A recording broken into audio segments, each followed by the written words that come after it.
Welcome to another episode of Community Matters, a podcast by the Canadian Association of Community Health Centres. I'm your host, Hilary LeBlanc, and I'm so excited to do an in-person podcast. Totally. I don't get to do this often. This is only my second the entire time I've been at this role, and it's in my neighborhood. So the best part was the very quick commute. So in this episode of the podcast, I'm so excited to be joined by Jen Quinlan, the CEO at Flemingdon Health Centre, a CHC located in Northeast Toronto.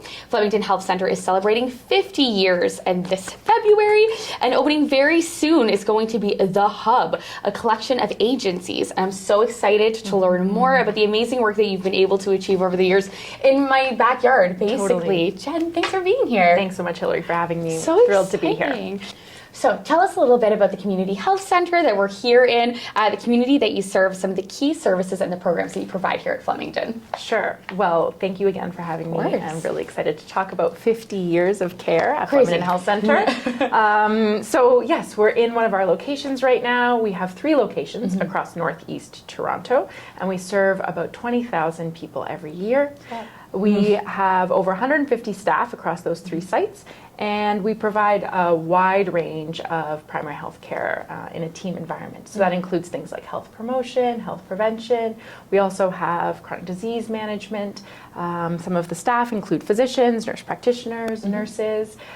Really excited about our health promotion and community health ambassador programs. And really, if you're familiar with the neighborhoods that we serve, you know that they're filled with wonderful newcomer communities, often some of the first places that people call home in Canada. So right now, the wave of folks that are here are primarily coming from South Asian communities, Pakistan, Afghanistan, but also we have a history of serving people from European countries. Right now, also, if you're on the bus, you can hear Spanish from Colombian newcomers. You can hear Romani from people from Slovakia. So a wide range of folks that we care for. It's amazing. My neighbors, technically, so I'm hearing all of this often. Amazing. Also love the mug. I'm highlighting the mug. I think that they're beautiful. Thank you. And I knew it. Oh, and it's like a different texture. See, look, I really like it. Well, I think you should take that one home as part of a parting gift. These are podcast perks, everybody. So as you mentioned, Flemingdon is celebrating 50 years, which is such an amazing milestone, and it's so exciting to have quite a few of our members having milestones lately, and it's so exciting. So what brought you to at this moment with the Community Health Centre, and what does this anniversary mean to you and your team? Sure. So yeah, very exciting year. If I think back to 1975, I was not at Flemingdon Health Centre, but I can imagine it. We were in a Xerox building actually up the street. Oh, wow. That was our first home, and we've grown obviously leaps and bounds since then. We're really proud to be part of this community for the past 5 decades. I think Community Health Centres being grounded in community really makes you feel like you're in your own neighborhood. I actually spend more time in this neighborhood than in my home neighborhood, so I probably know more of the neighbors here.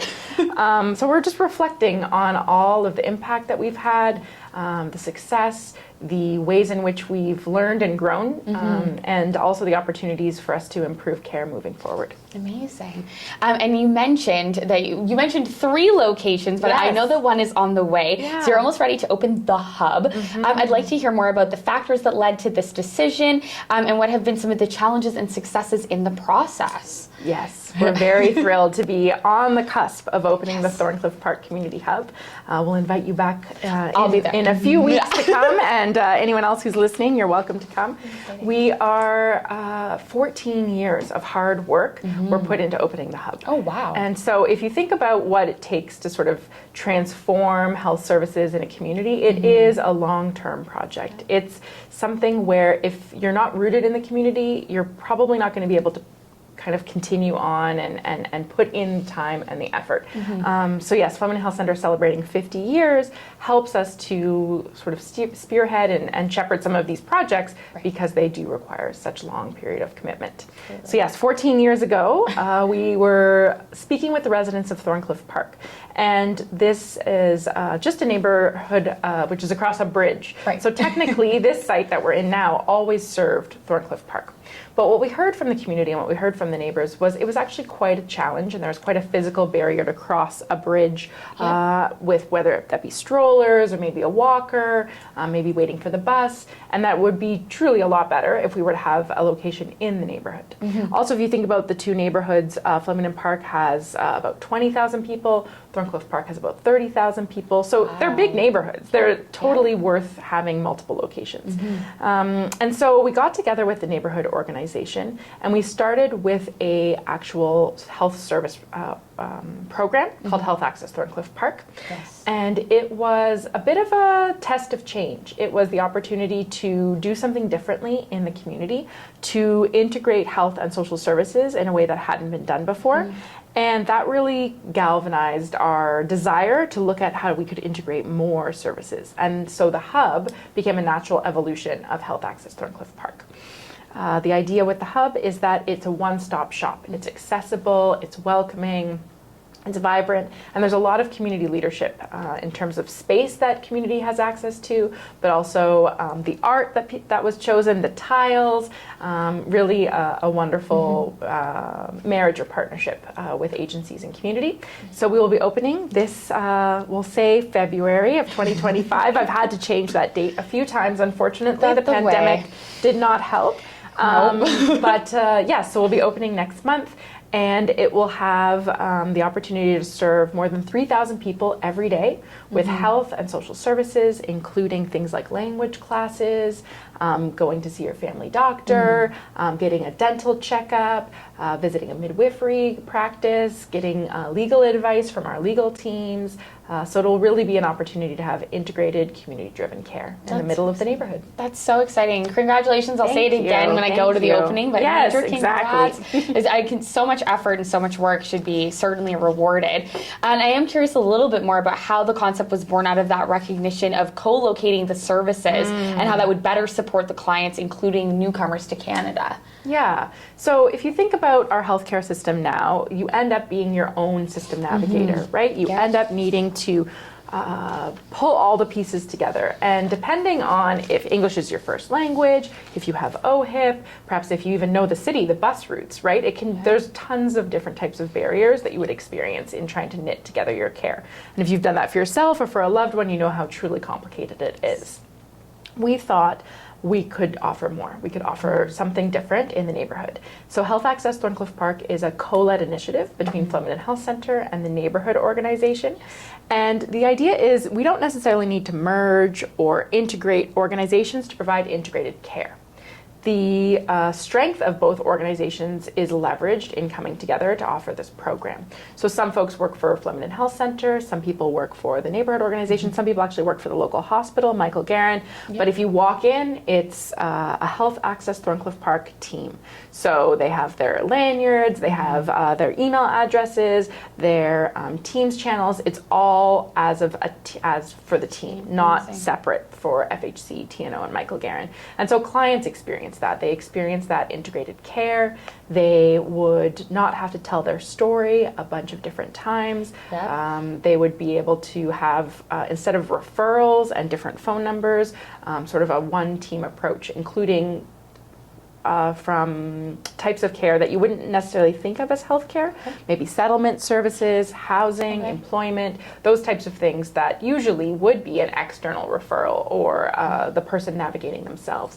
But in Health Access Thorncliffe Park, they receive all those services under one program. That's incredible. I know that when I learned a lot more when we did our Systems Navigation Access Partnership Project, SNAP. When we did SNAP together. When we snapped. And I learned so much as just someone who had moved from the East Coast to here. The barriers were also extreme, and I can't imagine all of those different, sort of tiers and levels to that onion of healthcare that you've described. So again, I'm going to say it 18 times, but kudos Thank you for having this set up, because it's going to help so many people. And I'm curious about the goals for the hub and how the clients will benefit from this model of service. I know we sort of touched on that already, but if you could elaborate any further on how, point clear how amazing this is going to be. Sure. So yes, the hub is this integrated model in action, right? It's a physical home for integrated care.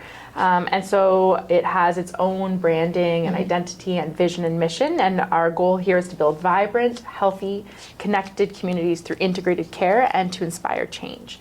If you walk into Thorncliffe Park, you can feel a ton of energy. There's a lot of young families. The actual only kindergarten, the largest kindergarten in Canada is in Thorncliffe Park. It's It's 1,000 kindergarteners. If you want to walk around at 3 p.m. on any given day, there's a lot of young kids having a great time. So yeah, if you go in the neighborhood, you can feel that vibrancy, and we wanted to have that in the hub as well. So it's a very client-centered space. I mentioned that it has a grassroots feel. And so the idea is, again, because there's such strength in the neighborhood, that we partnered with the United Way to be able to offer grassroots space in the hub itself. So if you walk in, it could maybe feel like an extension of your living room, your lobby in your building. A lot of folks do live in high rises in Thorncliffe Park, and so the opportunity to have a space to do homework with your friends may be limited in your building. And so to be able to have a homework club in the hub, we'll be able to create that extension of your living room. We also have a commercial kitchen where a bunch of local catering we'll be able to use, and we'll be able to provide delicious meals for us as staff and clients, but also to be able to cater local events and communities. So the idea of the hub is health at that macro, large scale, and to have a home for everyone. Absolutely, it's so fantastic. Other things that are fantastic are you and your advocacy, and I complimented that the minute I walked in, sincerely. And you recently presented at the North American Conference for Integrated Care, the NACIC, in Calgary. And I'm curious about what you presented, why it was important to attend, and some of the learnings that you took away from this conference, which I wish I would have heard of. So I'm next thrilled. time. Yes, I'm thrilled to learn from your lens. Sure. So I think, speaking to people who are in our sector, we don't often brag about the work that we do. And we don't really get out there and share our learnings and spread the opportunities for growth. So with the 50th anniversary, we thought it would be a great catalyst for us to get a little bit better at sharing the successes so that other neighborhoods and other communities across either Ontario or North America or other conferences could benefit from some of the leadership that we're taking on. So in Calgary, we were able to share a number of different examples of community-driven integrated care. Some of the ones that we were really proud of were the Thorncliffe Park Community Hub, but also a program called East Effort, which was connected with SNAP, actually. So, so thank you. You're welcome. Free branding back. So, that program is an East Toronto partnership of 5 organizations who support community health ambassadors. And folks are probably familiar with community health ambassadors. During the pandemic, they were critical, right? It was sort of this opportunity for the health system to understand what neighborhoods and communities already knew, that peer leaders and peer models really make a huge difference. So during the pandemic, our community health ambassadors did things like help debunk myths around COVID-19, help people understand why they might want to get vaccinated. But then, that model, it doesn't end, and it's not actually limited to a health crisis, right? It is something that can help in the current environment, which I would argue is also a crisis. Every day is a crisis. So right now, our community health ambassadors are focusing on things like chronic disease, cancer screening, which are things that, to be honest, if you're a busy person, are really low down on your priority list. I don't know the last time any of us got cancer screening on the time frame that you were supposed to, but it is something that's hard, right? So if you're someone who's working shift work, maybe if you have caregiving responsibilities, especially certain generations, right? You're caring for your elderly relatives, you're caring for your children. It's very hard to prioritize your own health. So the health ambassador model can help go neighbor to neighbor, at the bus stop when you're dropping off your kids at school, and have those quick, meaningful conversations and make it efficient for you to take care of your health. Because perhaps you do want to actually have your diabetes checked, but again, how are you going to work that into your busy day? If the ambassador can book you an appointment at a time, make sure that they have childcare offered at the same time, really make it easy for you to take care of yourself, then that's something that we're really proud of. So those are the types of models that we shared in Calgary, really community-driven integrated care. What I found when I was in Calgary, and sometimes at these conferences, you hear the work that you're doing, and it feels like it's sort of a buzzword, or it's sort of a policy idea, or perhaps it's at a level of an academic institution. But what we were proud of is to demonstrate that it works on the ground in real life, and that there are opportunities to improve care in communities rather than necessarily at a funder or a research level. Amazing. That's wonderful. I am curious, just to circle back on any takeaways that you had in terms of, was there anything that you heard that you thought we should be doing here? This totally was not necessarily in the list, but I'm curious if there was anything that you're like, oh, they're doing this really well, or it would be great to bring this back to Flemingdon. What we did learn was there was quite a few examples in the UK, in Ireland, in Scotland, in England, around community-based integrated care. Right. And I think in Toronto in particular, we have such strong hospital and acute partners. They do amazing work and they drive amazing research, but sometimes the agenda is set a little bit more through that acute lens. Right. I know I grew up in a smaller town. The hospital was not necessarily the driver of our social policy, right? It was the schools, it was like neighborhood council, parent councils. So if we can strengthen some of the community-driven approaches to integrated care, I think we would solve a lot of our healthcare crisis right now. Absolutely, Yeah. thank you. And you also recently visited with the MPPs at Queen's Park here in Toronto. And I was curious what your advocacy priorities were when you were there, and why it was important for you to represent Flemingdon in that space. Yeah, it is something where it's not typical to think, oh, you're going to go down to Queen's Park as a leader of a healthcare organization, but it's an important thing for us to do, especially as a team. So there was a bunch of health organizations that went down together to do a primary care Queen's Park Day. And what we were really proud of at Flemingdon Health Centre is we brought some frontline staff as well. So we were able to bring our lead nurse, Stephanie, one of our youth workers, Salma, myself, and one of our managers, Neil. And the idea was to be able to speak directly to decision makers, right? We had two main advocacy pieces. The first was that everyone needs access to team-based primary care. This is something that shouldn't be limited to a few small neighborhoods or a few parts of Toronto and Ontario. That really team-based primary care could have a huge impact on the health of Canadians, and that's something we wanted to drive home and hope that that would result in some increased funding. The second is that the people that are doing the work, like Stephanie, the lead nurse, are really doing so out of a deep passion for serving the community and a real commitment to health equity. But they should also be compensated fairly for that work. And the research that our Alliance for Healthier Communities, amongst others, did was that the folks who work outside of the acute sector are about $2 billion below or behind in compensation compared to those who work in the acute setting. So if you were someone who wanted to work in healthcare and your bills were piling up, it might be hard to make the decision to stay in community health as opposed to going into the acute space. Absolutely. And so again, we want to keep people well in the community, and in order to do that, we want attractive wages and compensation. Of course, yeah. We need staff to ensure we're caring for everybody, and so that's extremely important. And again, kudos on the advocacy. I've been seeing it, and it's very, very impressive and so important. And also, the shout out to the Alliance for Healthier Communities Provincial Association that we absolutely adore, working alongside and championing in these spaces. You have the perfect timing to take a sip, because now we're going to get into what keeps you up at night and what wakes you up in the morning and what, I guess, fuels your fire and it makes you happy to be a part of this space. Sure. So I think the first thing that keeps me up at night is my 3-year-old. She's very good at that.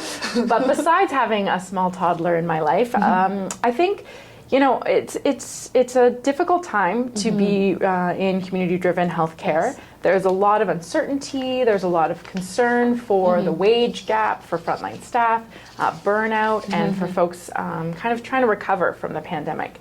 I think, the pots and pans banging and all the love during the pandemic was lovely and strong, but it was quite short-lived. And so people now are finding, how do they want to balance their life? How do they want to make sure that they're home in time for their kids after school?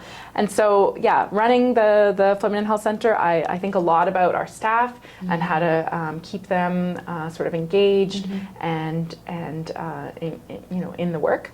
But it's actually something where I find, with our neighborhoods, with the work that we're doing, with opening the hub, with some of these expansions, it's getting a little bit easier. So there is, some momentum in the positive direction, going to Queen's Park with staff, having, investments in team-based primary care. These things do help. And so I would say, in 50 years from now, hopefully we're even stronger, but it is a lovely time and an optimistic time for me. Amazing. I think, the challenge and the crisis of folks not having access to primary care is really galvanizing politicians and funders. And so we're part of that solution. For anyone who's out there listening, who's a funder or a policymaker, we're very thrilled to be part of the solution. We recently were invested for an expansion of interprofessional primary care. And with the $1 million investment, we are going to be serving 2,000 additional Torontonians and giving them wraparound care from that model that I described, physicians and nurse practitioners, but all the way to employment and social work and community ambassadors.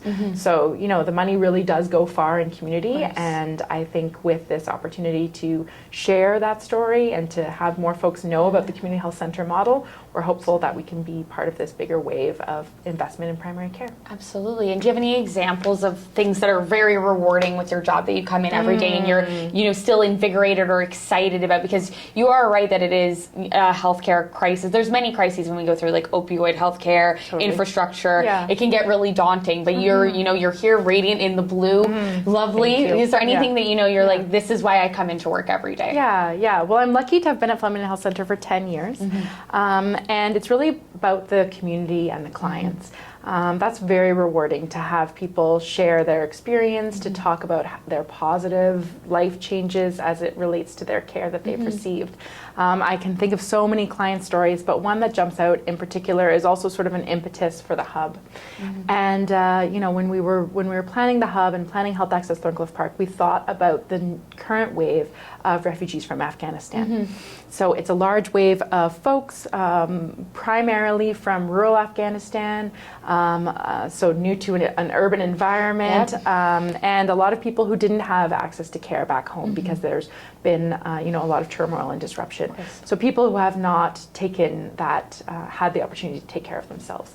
And so we really designed the hub around those stories and those ideas. And if I think of, you know, one example, I can call this person Fatima, a woman that would walk into the hub opening next month, maybe pregnant with her second child, walking with her husband, looking for obstetric and clinical care, wanting that, but then being able to be exposed to such a wide variety of things. So going through our intake process, getting connected to a family doctor, but also being offered a midwife on the spot. So that might be a model that the family's interested in or not. They could also stay with the family doctor, but recognizing that Fatima and her family may also need help with you know, English, and so getting connected to the English classes.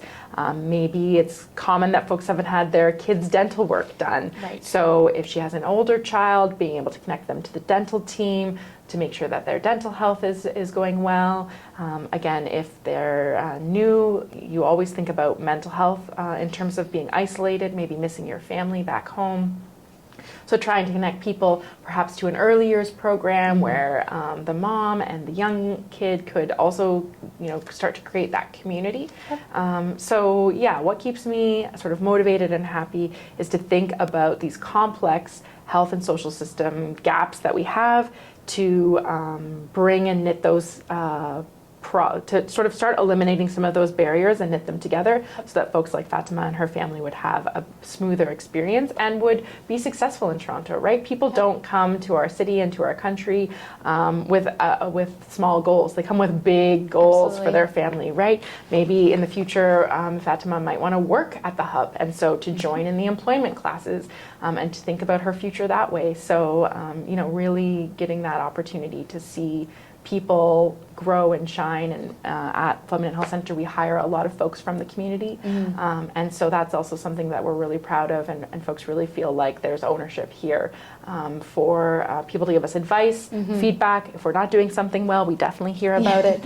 And, you know, that relationship with those who call Flemingdon Health Centre home, we take very personal and very seriously. That's amazing. I mean, it's important for it to be two ways, right? And that was a perfect description of wraparound care for anyone who didn't understand. Like, it's literally, we're wrapping around the whole person. It is a full circle, full gambit of care, and it was a great description of exactly what that entails. Thank you. Of course. Now for my favorite question, which is, what would increased federal or provincial investment allow for your community health centre to achieve, which it has already achieved so much in 50 years, but just imagine what more could be done. Yeah, for sure. I think about that a lot. Yes. So if I think about the neighborhoods, I described them, but they are getting even denser. So more people are moving in, transit is improving. We know that often neighborhoods that folks are familiar with, maybe their cousins or other people have moved, so they're motivated to move to the same area, right? So the neighborhoods we're serving are getting denser, and we would love to be able to provide the same amazing team-based primary care to all Torontonians in our catchment.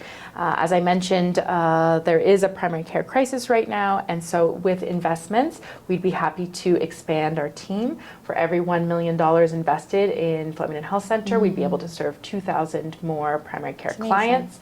And that includes that larger sort of wraparound care. And so if you're moving to a new neighborhood, when you move to a new neighborhood, your kid gets to go to that school automatically, right? So if someone were to move to Flemingdon Health Centre, or in Fatima's example, her kid would definitely go to school in Thorncliffe Park. Right. But it's not automatic or guaranteed that she would get primary care in Thorncliffe Park. Right. We want to change that. So we want to make it so that whatever neighborhood you call home, that is the neighborhood that you get your clinical care and your wraparound care. Right. And that way you're familiar with the local resources and you get something that can really impact you close to home. And so that would be our goal for the next 5, 10, 50, whatever time frame we're ready to grow and grow.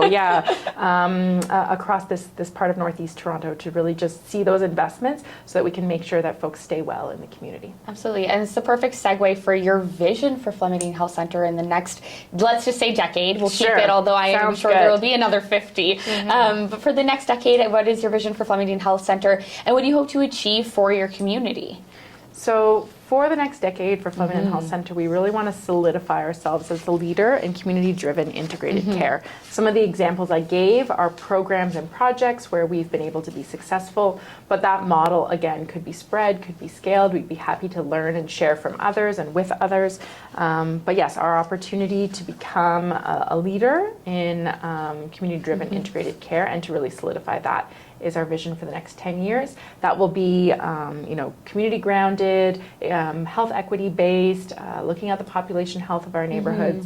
There's a lot of opportunity with healthcare in terms of using data and AI and some of the new tools on our horizon. So being able to integrate and stay at the cutting edge will be important, but also to make sure that the neighbors and the folks that we work with feel at home and continue to see the health center as someone that's championing for their health care. That would be the best next 10 years. I'm confident it's going to happen with you here, and it's just such a wonderful, and like I said, I don't get to come visit them community health centers often that are in our membership, so it's so nice, especially since I started this job during the pandemic. It's so nice to see the work and see your team and be around. And so I'd like to thank you so much for your time chatting with us. I've learned a lot. I've been, like I said, I've been seeing on social media, so it's nice to hear your key takeaways and understand more about this from that on the ground health perspective. If anyone listening wanted to know more about the hub that's opening, or just about what you do on the daily here at Flemingdon Health Centre, where online should they go, or where physically can they come? Yes, definitely. Well, thank you so much for having me and for helping tell the story of 50 years. For those who want to learn more, please check us out online. We're at www.fhc-chc.com. We're on social, very active on LinkedIn and Facebook. We're also about to start a WhatsApp channel as part of our 50th anniversary, so please keep an eye out for that. And just really reflecting on your questions and the opportunity to share that, I'm really proud to work for Flemingdon Health Centre, the impact of the care that we provide, and really looking forward to making new partnerships and expanding our reach. And folks who are in the neighborhood who are not familiar with us, come on down. We're happy to host, have tours, have conversations, and learn of new ways in working together. And really happy for the 50 years of impact that we've been able to have so far. Amazing. Thank you so much. Congrats on 50. I'm excited for the next 50. I'll be at the opening. And amazing. Thank you so much for your time today. Welcome. Thank you. Thanks so much.